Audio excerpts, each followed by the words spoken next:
Hello students, आज के इस वीडियो में हम वोल्टेज रेगुलेशन पे बेस्ड कुछ न्यूमेरिकल डिस्कस करने वाले हैं। तो एक क्वेश्चन जो है आपके स्क्रीन पे दिख रहा होगा। इस क्वेश्चन में आप वीडियो पॉज करके क्वेश्चन पढ़ सकते हैं। ये केवीए रेटिंग दिया हुआ है 40 केवीए। ये वोल्टेज दिया हुआ है, ये प्राइमरी वोल्टेज, ये secondary voltage. Single phase transformer का ये प्राइमरी रेजिस्टेंस, ये सेकेंडरी रेजिस्टेंस है। प्राइमरी सेकेंडरी रिएक्टेंस को प्राइमरी साइड में शिफ्ट कर दिया गया है और इक्विवेलेंट रिएक्टेंस है वो 35 ओम है और ये पावर फैक्टर है 0.8 लैगिंग का। आपको निकालना है voltage regulation, percentage voltage regulation. Clear है? तो सबसे पहले जो गिवन डाटा है मैं उसे लिख लेता हूं। गिवन क्या क्या है? केवीए रेटिंग दिया हुआ है आपको 40 केवीए। उसके बाद दिया हुआ है वोल्टेज। प्राइमरी वोल्टेज है 6600 वोल्ट, सेकेंडरी वोल्टेज है 250 वोल्ट। आगे है primary resistance 10 Om, secondary resistance 0.02 Om. Equivalent reactance referred to primary side is 35 ohm. Cos phi power factor ये दिया हुआ आपको 0.8 लैगिंग का। आपको निकालना है find percentage voltage regulation.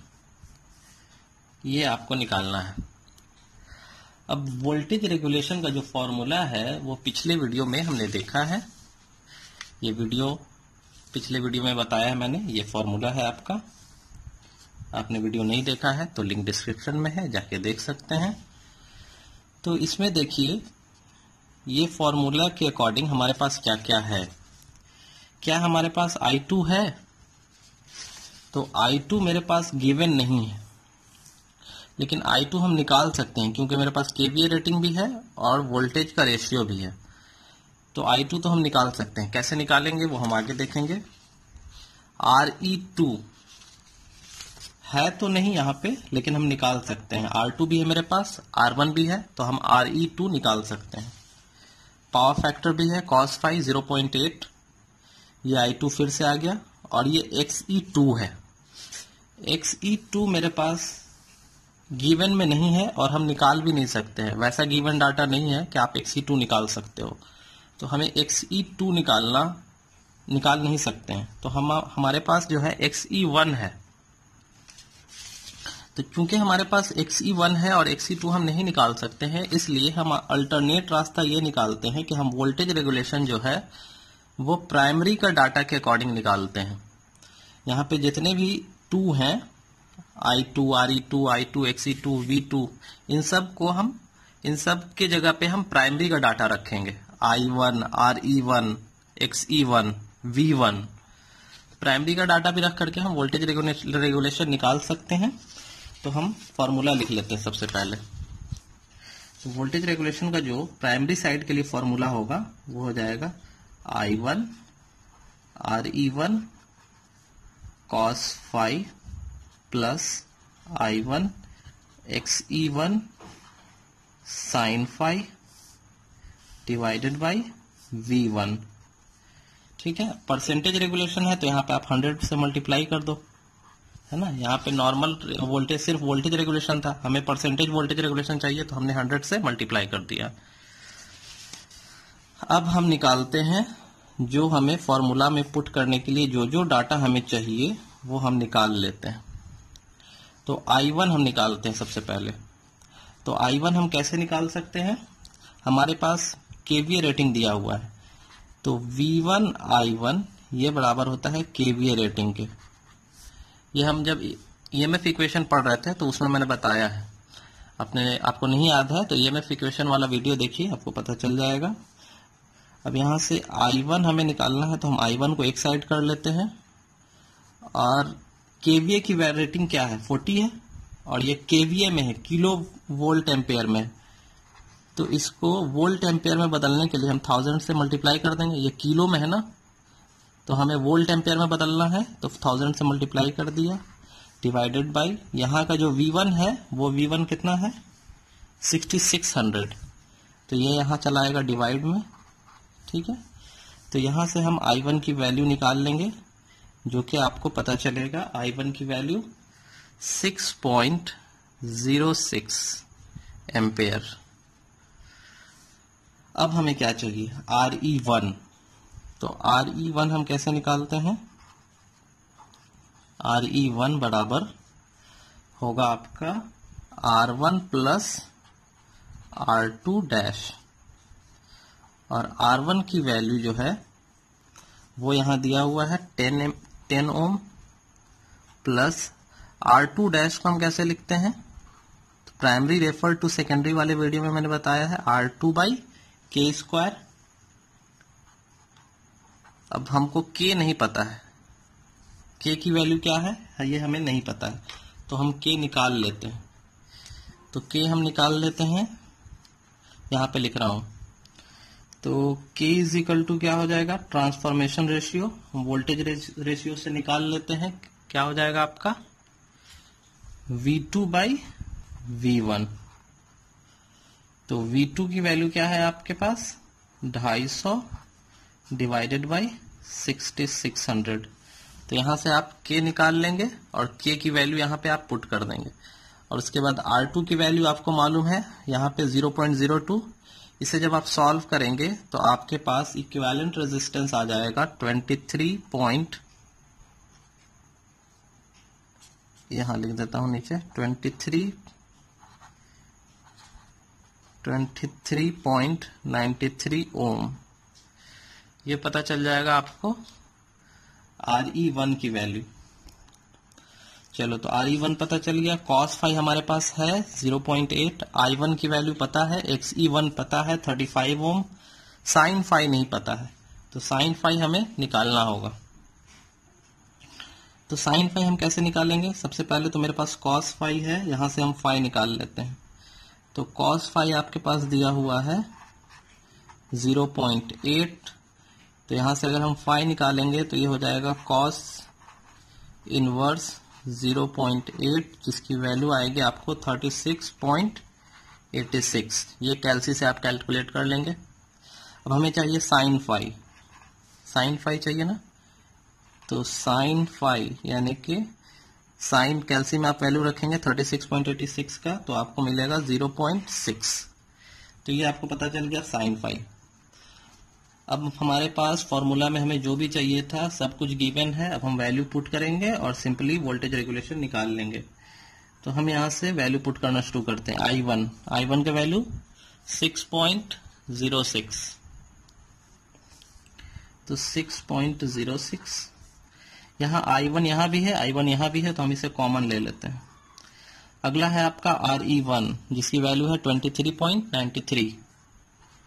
23.93 into cos phi की वैल्यू 0.8 प्लस I1 कॉमन ले चुके हैं हम, लिखने की जरूरत नहीं है, XE1 की value 35 ohm into sine phi की value 0.6 into 100 percentage voltage regulation के लिए, डिवाइडेड बाई V1 की वैल्यू क्या है 6600। यहां से आप वोल्टेज रेगुलेशन आप निकालेंगे तो आपको वोल्टेज रेगुलेशन पता चलेगा 3.7%। यही आपका आंसर हो जाएगा। तो हम अपने दूसरे न्यूमेरिकल की तरफ चलते हैं। देखिए यहाँ पे क्वेश्चन लिखा हुआ है। क्वेश्चन कहता है कि परसेंटेज वोल्टेज निकालिए वोल्टेज रेगुलेशन ट्रांसफार्मर का, जिसका कि परसेंटेज रेजिस्टेंस ड्रॉप है 1% और परसेंटेज रिएक्टेंस ड्रॉप है 5%। और जो आपको वोल्टेज रेगुलेशन निकालना है वो तीनों कंडीशन में निकालना है, लैगिंग के केस में भी, यूनिटी के केस में भी और लीडिंग के केस में भी। तो सबसे पहले परसेंटेज वोल्टेज रेगुलेशन का हम फॉर्मूला लिख लेते हैं। तो हम क्या जानते हैं, परसेंटेज वोल्टेज रेगुलेशन के लिए I2 RE2 cos phi plus minus, plus lagging के लिए माइनस लीडिंग के लिए I2 XE2 sin phi divided by V2 rated into 100। यह हो गया परसेंटेज वोल्टेज रेगुलेशन का फॉर्मूला। अब हमारे क्वेश्चन में जो डाटा दिया हुआ है वो परसेंटेज रेजिस्टेंस ड्रॉप और परसेंटेज रिएक्टेंस ड्रॉप के तौर पे है।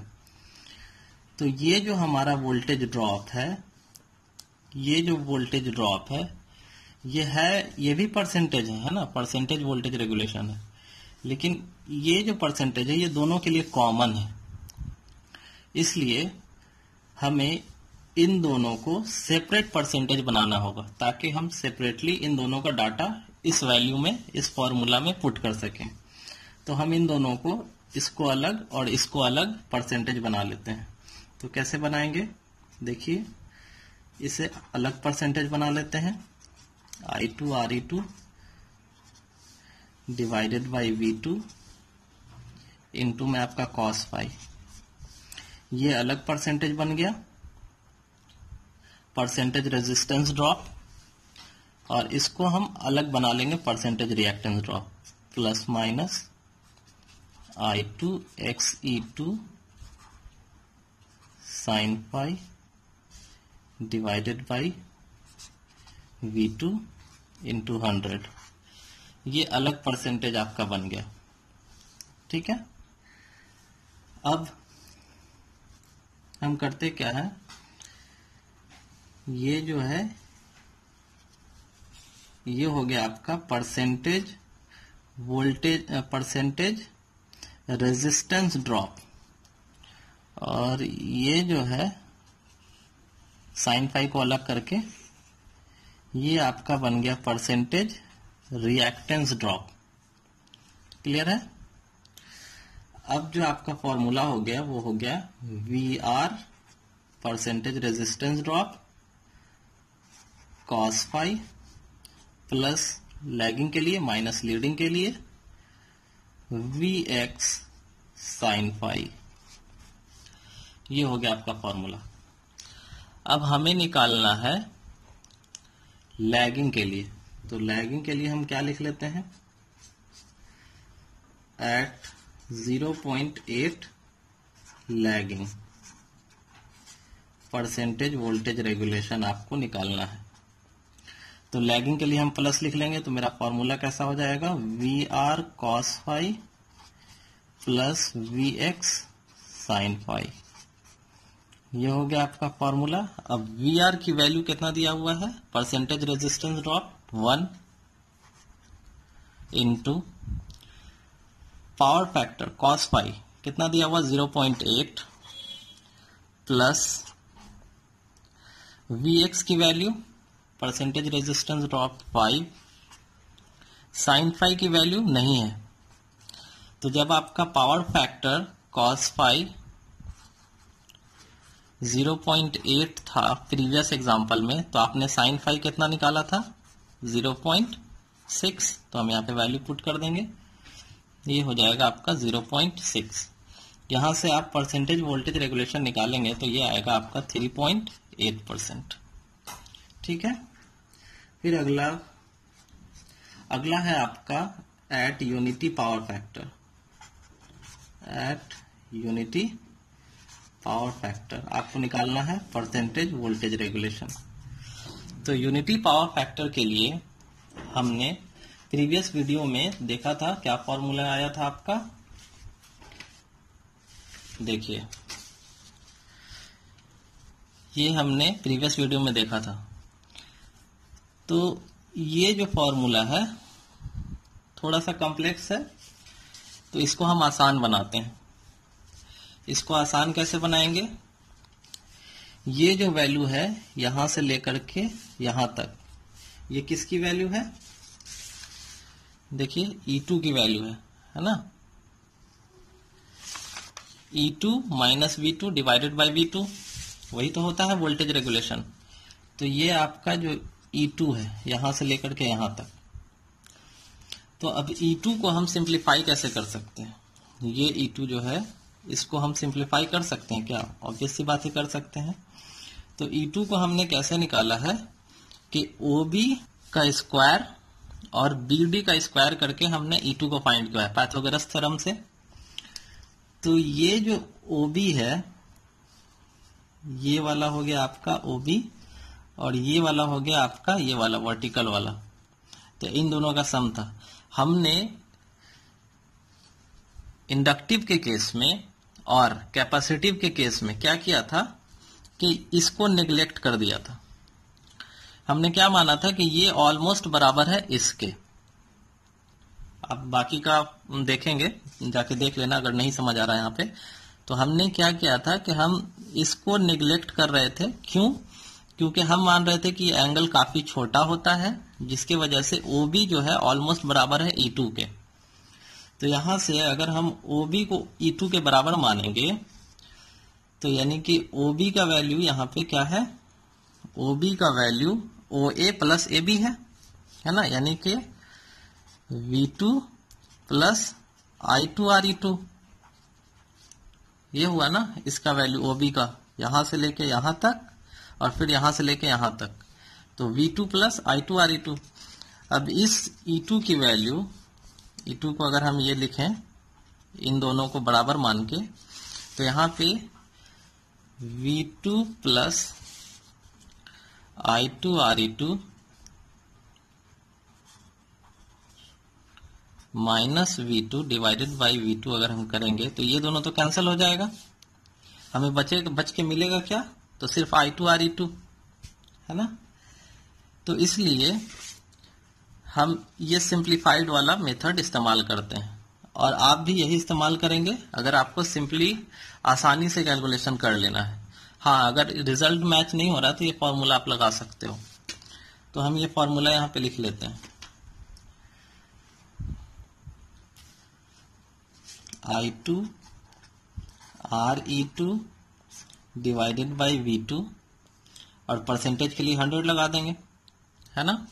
अब आप सोच रहे हो कि इसमें cos फाई नहीं है। cos फाई क्यों नहीं है? क्योंकि पावर फैक्टर अगर cos फाई और पावर फैक्टर यूनिटी है तो cos फाई का वैल्यू 0 हो जाएगा, 1 हो जाएगा ना, है ना। यूनिटी के केस में तो 1 इससे मल्टीप्लाई होगा तो I2 RE2 ही बचेगा। तो ये हो गया आपका परसेंटेज रेजिस्टेंस ड्रॉप। अब परसेंटेज रेजिस्टेंस ड्रॉप आपको कितना दिया हुआ है? 1%। तो इसका आंसर हो जाएगा 1%। क्लियर है? अब थर्ड केस है आपका at 0.8 leading percentage voltage regulation. तो हम क्या करेंगे? सिर्फ इस फॉर्मूला में माइनस पुट कर देंगे, VR cos phi minus VX sin phi. VR की वैल्यू 1 इंटू 0.8 माइनस 5 इंटू 0.6। इसे आप कैलकुलेट करेंगे तो आपको मिलेगा माइनस 2.2%। तो ये हो गया आपका आंसर लीडिंग के लिए, ये हो गया यूनिटी के लिए और ये हो गया लैगिंग के लिए।